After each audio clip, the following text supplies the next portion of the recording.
नहीं, last class में ICT के बेसिक इंट्रोडक्शन के बारे में हमने डिस्कस किया था कि आईसीटी क्या होता है और किसी भी आईसीटी को किस तरह से हम डिफाइन कर सकते हैं। नहीं, आईसीटी की जब भी हम बात करें तो हमने कहा कि आईसीटी दो शब्दों से मिलकर बना है। कौन कौन से शब्द? आईटी और सिटी। आईटी का मतलब ठीक है, इंफॉर्मेशन टेक्नोलॉजी के अंतर्गत हम कंप्यूटर और कंप्यूटर में आने वाले भागों की बात करते हैं। और जब भी किसी भी कंप्यूटर सिस्टम की बात की जाए, एक कंप्यूटर सिस्टम के अंतर्गत मेन दो कंपोनेंट होते हैं। कौन कौन से? हार्डवेयर और सॉफ्टवेयर। तो कहते हैं हार्डवेयर और सॉफ्टवेयर का उपयोग करके किसी इंफॉर्मेशन को विकसित किया जाता है, वो टेक्निक या प्रक्रिया आईटी के अंतर्गत आती है। ठीक है, इस आईटी के अंतर्गत हमने एक शब्द की बात की थी जिसे हमने आपका इंफॉर्मेशन कहा था। अब एग्जाम में कई बार इंफॉर्मेशन से संबंधित क्वेश्चन पूछे जाते हैं। तो हमने कहा कि प्रोसेस किए गए डेटा की बात की जाए या डेटा के व्यवस्थित रूप की बात की जाए तो उसे हम क्या कहते हैं? इंफॉर्मेशन कहते हैं। कि अलग अलग आंकड़े तथ्य या किसी भी आपके डेटा को प्रोसेस करने पर हमें जो डेटा का व्यवस्थित रूप मिलता है उसे हम इंफॉर्मेशन के नाम से जानते हैं। तो ये इंफॉर्मेशन जो हमें मिली, ठीक है, इसे स्टोर करना, इसे प्रोसेस करना, इसे प्राप्त करना, इसे व्यवस्थित करना, ये सब हमारे आईटी वाले पार्ट में आता है। ये सेकंड जो पार्ट आपका यहाँ पर जो दूसरा शब्द आता है जिसे कम्युनिकेशन कहते हैं। कम्युनिकेशन का मतलब यहाँ पे संप्रेषण या संचार था, ठीक है, जिसके अंतर्गत जो ये इंफॉर्मेशन हमें मिली है इस इंफॉर्मेशन को हम एक्सचेंज करते हैं और यहाँ पे सूचनाओं का जो आदान प्रदान होता है उसे हम कम्युनिकेशन कहते हैं। रिलेटिंग वर्ड कम्युनिकेट से बना है। अब यहाँ पर ये जो कम्युनिकेशन होता है, इस कम्युनिकेशन के अंतर्गत हम लोगों ने कहा कि एक प्रोसेस मॉडल होता है और इस मॉडल में जो किसी भी मैसेज को भेजने वाला होता है उसे हम क्या कहते हैं? या कम्युनिकेशन प्रोसेस के अंदर जो पहला एलिमेंट होता है उसे हम क्या कहते हैं? सेंडर कहते हैं। सेंडर के बाद में आपका मैसेज होता है। मैसेज के बाद में कौन सी प्रोसेस? कौन सी? एनकोडिंग। एनकोडिंग के बाद में क्या होता है? मीडिया या कोई भी मीडियम होता है जिसके माध्यम से मैसेज को भेजा जाता है। फिर कौन सा प्रोसेस होगा? देखो, डिकोडिंग के बाद में क्या होता है? Receiver available. रिसीवर इसके बाद में क्या प्रदान करता है? फीडबैक प्रदान करता है। ये बेसिकली जो प्रोसेस होता है हमने पिछली क्लास में पढ़ा था। ये क्वेश्चन कई बार आता है। हमने कहा कि सेंडर होगा, सेंडर के बाद में आपका कोई भी मैसेज होगा, मैसेज के बाद में हमारी एनकोडिंग होगी, एनकोडिंग के बाद में हमारा कोई भी मीडिया या मीडियम हो सकता है, ठीक है, मीडियम हो सकता है। मीडियम के बाद में क्या होता है? ठीक है, डिकोडिंग। और डिकोडिंग के बाद में क्या होता है? और रिसीवर यहाँ से रिसीव करने के बाद, ठीक है, हमें यहाँ पर क्या प्रदान करता है? फीडबैक। और ये फीडबैक फिर इसके बाद में किसके पास आ जाता है? सेंडर के पास में आ जाता है, जो अगला इनपुट के रूप में यूज होता है। अब यहाँ पर देखो एक एग्जाम में क्वेश्चन आया हुआ है। देखो एक ऐसा क्वेश्चन था कि which of the following is are a type of communication। देखिए क्वेश्चन इस तरह से है कि निम्नलिखित में से कौन एक संप्रेषण का प्रकार है? कौन एक संप्रेषण का प्रकार है? पहला ऑप्शन है आपका इंटरपर्सनल कम्युनिकेशन। पहला ऑप्शन दिया गया है। सेकंड जो आपका दिया गया है इंट्रापर्सनल कम्युनिकेशन। तीसरा जो ऑप्शन दिया गया है आपका मास कम्युनिकेशन। और अगला जो ऑप्शन दिया गया है उपरोक्त सभी। इस तरह से एक एग्जाम में क्वेश्चन आया हुआ है कि इनमें से कौन सा कम्युनिकेशन का एक प्रकार हो सकता है? कम्युनिकेशन का प्रकार हो सकता है, बताइए कौन सा होगा? देखिए which one of the following is a type of communication. कौन सा एक कम्युनिकेशन का प्रकार है?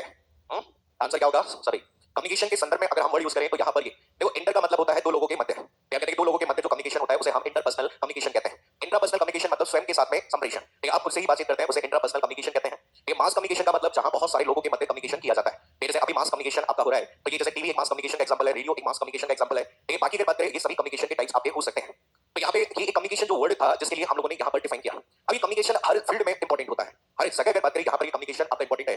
जैसे हम जिसकी बात कर रहे हैं एजुकेशन की बात कर रहे हैं और शिक्षा के लिए भी हम कहते हैं कि education is the vital component of any training और एजुकेशन सिस्टम। आज अगर हम सभी की बात करें कि हम कहते हैं कि किसी कठिन से कठिन समस्या को आसानी से समझाया जा सकता है अगर आपकी कम्युनिकेशन जो स्किल्स होती है, कम्युनिकेशन स्किल होती है वो आपकी क्या हो बहुत अच्छी हो। बेसिकली सी कहानी है कि आज अगर हम देखो पूरी दुनिया में अगर हम देखो, ठीक है, चाहे नेता की बात करिए, चाहे वकील की बात करिए, चाहे किसी टीचर की बात करिए, चाहे किसी सिंगर की बात करिए या किसी भागवत कथा वाचक की बात करिए, सब किससे पैसा कमा रहे हैं?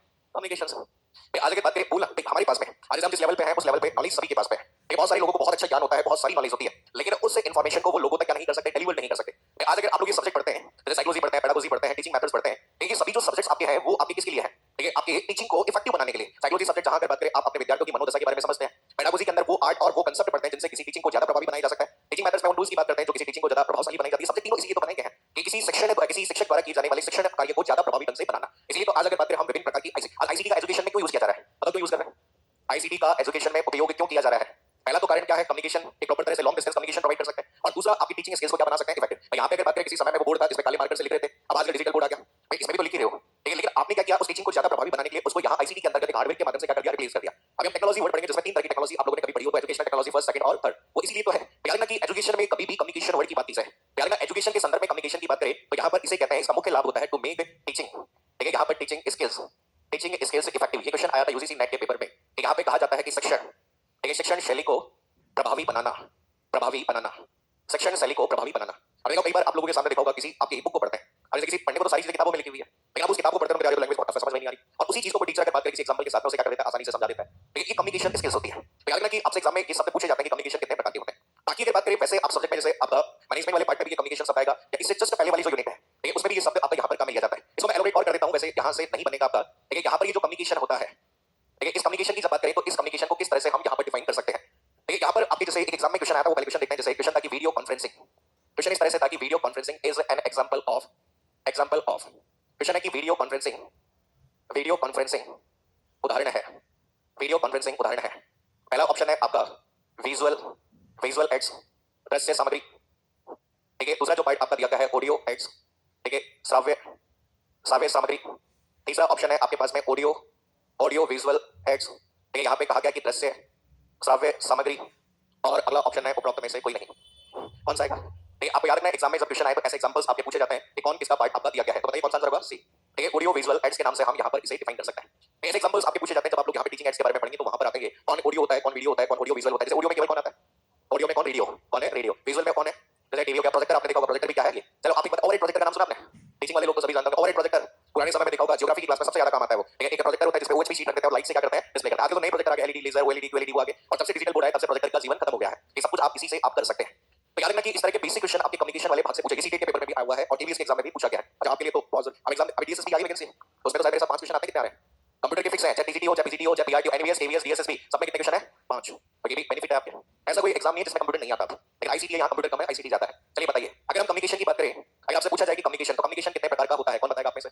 जल्दी बताओ जल्दी। वन वे, अच्छा, और कौन बताएगा आप में से? अरे बताइए, 3 प्रकार का कौन कौन सा? और कुछ ऐसा कोई भी नहीं जिसने पहले पढ़ा हो? वन वे, टू वे छोड़ो, ये कम्युनिकेशन बताओ। कौन बताएगा? सही बताने वाला चाय पिलाऊंगा मैं। मैं चाय पिला सकता हूँ और कुछ तो पिला नहीं सकता मैं तुम्हें। कौन बताएगा? गूगल करके बता दोगे? नहीं, गूगल करके भी नहीं बता पाओगे। बताओ। ठीक, अगर तो यहाँ पर हम बात करें कम्युनिकेशन की कहानी को, बस केवल चार्ट याद रखना है। सामान्य रूप से कंप्यूटर सिस्टम में कम्युनिकेशन, ठीक है, अगर वैसे बात करें तो यहाँ पर 2 तरह से हमारा डिफाइन किया गया है। ठीक है, आपका कहा जाता है कि on the basis of text या वर्ड्स। अब कहते हैं कि यहाँ पर या तो कहा जाता है टेक्स्ट या शब्दों के आधार पर, शब्दों के आधार पर। और यहाँ पर दूसरा जो पार्ट आता है जिसे कहा जाता है ऑन द बेसिस ऑफ, नाम याद रखना एग्जाम में अगर पूछ लिया जाए तो, प्रेजेंटेशन। ठीक है, दूसरा जो पार्ट आता है वो किसके आधार पर? प्रस्तुतिकरण के आधार पर। अभी सब बता दोगे। ठीक है, टेक्स्ट या शब्दों के आधार पर प्रेजेंटेशन 2 तरह का होता है। पहला जो पार्ट आपका होता है जिसका नाम है वर्बल, याद आ रहा है? वर्बल या नॉन वर्बल। वर्बल का मतलब हिंदी में शाब्दिक। कैसे बता दिया आपने? हैं साहब, हिंदी आप सही ढंग से लिख लेना, मेरी कमजोर है। शाब्दिक है, शाब्दिक। ठीक है, तो यहाँ पर वर्बल जो पार्ट वर्बल होता है या नॉन वर्बल आपका हो सकता है। ठीक है, यहाँ पर आपके प्रेजेंटेशन के बेस पे आप लोग 2 तरह के कम्युनिकेशन की बात करते हैं। आपने नाम सुना होगा, एक तो फॉर्मल और इनफॉर्मल। सुना है नाम? आज कई बार सुना होगा, तुम मेरे साथ इतने फॉर्मल क्यों हो रहे हो? अब ये मतलब नहीं पता, लेकिन होता है कि भाई सीधी सी बात है, इतना इज्जत के साथ में पेश मत आओ, फॉर्मल का मतलब। ठीक है, तो यहाँ पर वर्बल और नॉन वर्बल हो सकता है। ठीक है, वर्बल में आपने देखा होगा वर्बल जो पार्ट होता है शाब्दिक, या तो कैसा होता है? ओरल। शाब्दिक कैसा होता है? या तो ओरल, और या फिर अगर बात करें किस रूप में होता है? रिटन, लिखित में। अगर बोल नहीं सको तो लिखकर बता दो। ठीक है, ओरल और written. Non verbal, non verbal में जैसे एग्जांपल बोला जाए, ठीक है, आपने देखा होगा आजकल व्हाट्सएप और चैटिंग करते समय लोग बोलते कम है, लिखते कम है और मुंह ज्यादा बनाते हैं। ठीक है, शक्लें बनाते हैं, इमोजी जिसे कहते हैं। और सामान्य रूप से हम लोग यहाँ पर क्या कहते हैं? फेशियल, कौन सा? एक्सप्रेशन। ठीक, यहाँ पर अगर बात करें आपकी फेस को क्या कहते हैं? फेशियल है, मुखाकृति। ठीक है, आपने देखा होगा फेशियल एक्सप्रेशंस होते हैं। ठीक है, आपने देखा होगा ये अक्सर हम लोग अगर बात करें, ठीक है, आप लोगों ने देखा होगा इशारों इशारों में कहते हैं कि समझ जाना। ठीक, क्या कहना चाह रहे हो? फेशियल एक्सप्रेशन बहुत जरूरी होता है। ठीक है, आप कम्युनिकेशन में भी अगर हम देखें तो facial expression is important part, वो भी बहुत महत्वपूर्ण पार्ट आपका होता है। या फिर अगर बात करें आपके किसी तरह के क्या हो सकते हैं? सिंबल्स भी हो सकते हैं, कोई प्रतीक आपके होते हैं जिनसे भी आप डिफाइन कर सकते हैं। तो ऐसे क्वेश्चन बहुत रेयरली आता है, लेकिन आपके दिया हुआ है तो इसलिए आपको याद रखना है कि कौन वर्बल है कौन नॉन वर्बल है। ऐसा पॉइंट लिख लो जल्दी से। ऐसा कोई जो आज पहली बार है, कल नहीं आया था आप? कोई बात। अच्छा, ऐसा कोई जो कल आया था आज नहीं आया? सारा सारा चलो बढ़िया। आज तो छुट्टी होनी चाहिए थी, 30 है ना आज।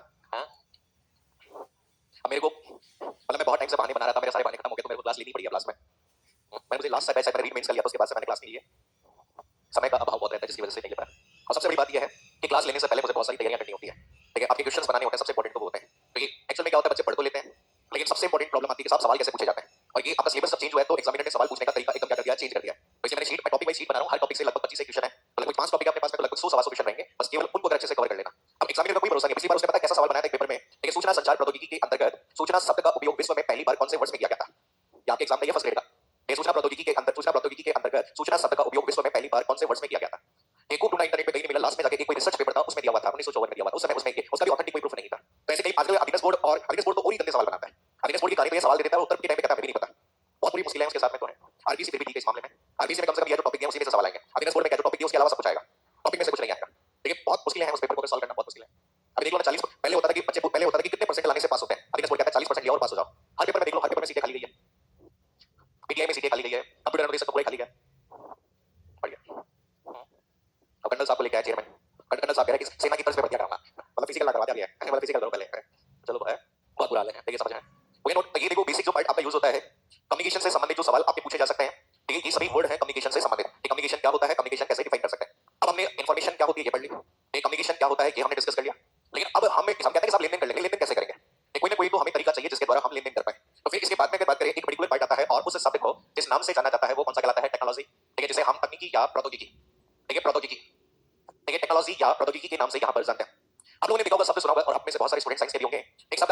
साइंस और एक होता है साइंस एंड टेक्नोलॉजी। क्या दोनों सेम होते हैं या अलग अलग होते हैं?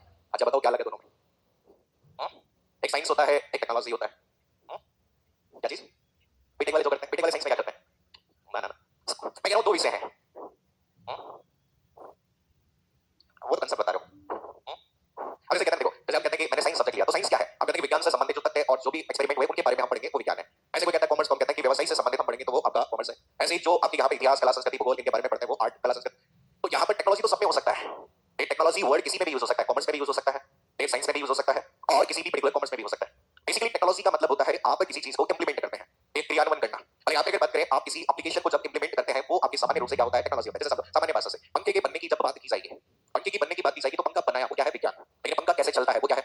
टेक्नोलॉजी। मिसाइल बनाना आपका क्या है? साइंस है। लेकिन उसे अगर बात करें इंप्लीमेंट करना, उसे एक्जीक्यूट करना, उसे कहीं भी स्थापित करना, वो सब क्या है? टेक्नोलॉजी। एक बार वर्ड सुनते हैं इसकी टेक्नोलॉजी खराब है, मतलब यहाँ पे वो कार्य करने की जो प्रणाली है या जो क्षमता है वो